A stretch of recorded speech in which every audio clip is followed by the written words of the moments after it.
असलामुअलैकुम की हाल है जी। ठीक हो? उम्मीद करीना ठीक हो सो ते खरे नालो सो। आज की वीडियो शुरू करें पे वीडियो शुरू करने तो पहले मेरे चैनल को सबसक्राइब कर गिन सो ताकि मज़ीद अच्छी वीडियो थानू मिलदियां रहन। आज की कहानी जी सुने पे यह है एक मियाँ ते बीवी दी। वो जी बीवी है वो अपने मियाँ तो बहुत ज़्यादा सड़ती है। इस वजह तो उस के काम किया है कि अपने मियाँ दियां रोटियां दे विच जहर ला दित्ती है। उंदा मियाँ अंडा दा कारोबार करेंदा है ते ओ अंडे चा के लोकां दे घरों अपने घर ले आंदा है ते फिर कट्ठे वेच आंदा है। तां सुबह सुबह उंदी रूटीन है वो सुबह अपनी रोटी नाल चा के वैंदा है ते उंदी बीवी के काम कीते उन्होंने पराठे बना के दिते सी ते उन्हां पराठां दे विच जहर मिला दित्ती सी। काफ़ी सफ़र अग्गां गया है तां उन्होंने नींदर आ गई है, यानी धुप चढ़ गई है। उस अंडे शंडे चैन हो सके उत्ते छां ते बह के दरख्त दे तले मैं नाश्ता कर गिंदा ते नाश्ता करन दी सोचण वास्ते बैठे ते उन्होंने नींदर आई हो सके होवे तां लादा सो वैंदा ते बाद नाश्ता करके अग्गां लगा वैसा। वो सुते उन्होंने नींदर आ गई है, नाश्ता उत्थे रह गया। अगू कोई चोर चोरी करके ते आंदे पैन, यानी काफ़ी गाँव तो अग्गां निकल आए ते उन्हां डिठे उन्हां आखे कोई बुढ़ा बंदा सुता पे ते उहदे नाल कोई चीज़ है गंढड़ी दे विच।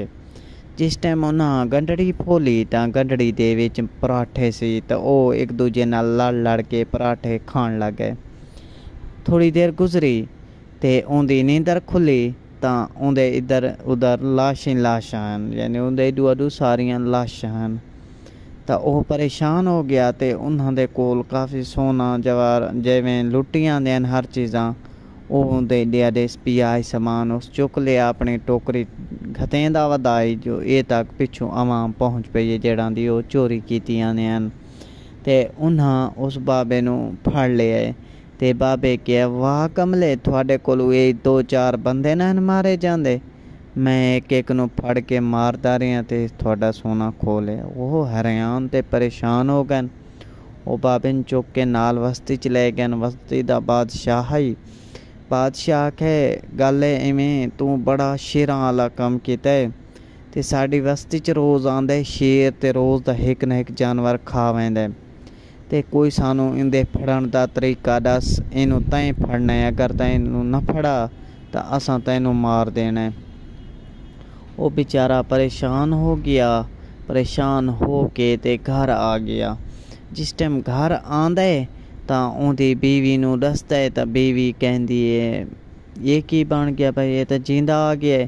तां बीवी नू सारी हाल हकीकत दसी। फिर बीवी आखा मैं तो गलती हो गई है, मैनू माफ़ कर दे ते एवें कर बस्ती दे विचों कोई अच्छा जिहा खोता फड़ लिया ते असां मड्डी चुकदे हैं ते इत्थों चले वैंदे हैं, यानी समान चा के। उस आख्या ठीक है थोड़ी रात पो वञे ते फिर मैं खोता ले आसां अजे थोड़ी देर आराम कर। ये तक जड़ा वो शेर आई वो सफ़र करदा करदा एक बूढ़ी औरत आई जिहड़ी जंगल दे विच रहिंदी है। उहदी झोंपड़ी दे नालों जो गुजरे तो वह आधी बैठी है मैं शेर तू ना डरती, कहीं शेर तू ना डरती, मैं चौंके तू डरती हैं। यानी टिप यानी कोठे की छत चो पानी अंदर आ वञे तो वो जड़ा खड़कार थींदे उथों डरती है, यानी अंधारे दे विच टिप टिप की आवाज़ तो डरती है।